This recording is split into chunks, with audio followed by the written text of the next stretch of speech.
محترم سامعین کرام، امام ابو حنیفہ رحمۃ اللہ علیہ نے اپنے بیٹے حماد سے کہا کہ 5 احادیث ہیں اور یہ ان 5 لاکھ احادیث کا نچوڑ ہیں جو مجھے یاد ہیں۔ ان کو غور سے سن لو، تمہارے بہت کام آئیں گی۔ پہلی، اعمال کا دار و مدار نیتوں پر ہے اور انسان کے لیے وہی ہے جو اس نے نیت کی۔ دوسرا، انسان کے اسلام کی خوبی یہ ہے کہ وہ لا یعنی بے فائدہ اور بے مقصد کاموں کو چھوڑ دے۔ تیسرا، تم مومن نہیں ہو سکتے جب تک کہ اپنے مسلمان بھائی کے لیے وہی چیز نہ پسند کر لو جو تم نے اپنے لیے پسند کرتے ہو۔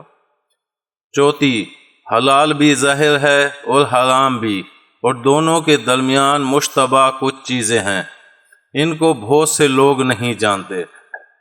سو جو آدمی شبہات سے بچا، اس نے اپنے دین اور آبرو کو محفوظ کر لیا، اور جو شخص شبہات میں پڑا وہ حرام میں پڑ جائے گا۔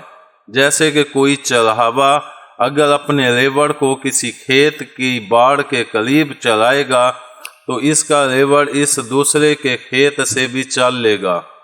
اتنا فرمانے کے بعد حضور صلی اللہ علیہ وآلہ وسلم نے فرمایا، خبردار، بلا شبہ ہر بادشاہ نے باڑ لگا دیے اور اللہ کی باڑ حرام کردہ چیزیں ہیں۔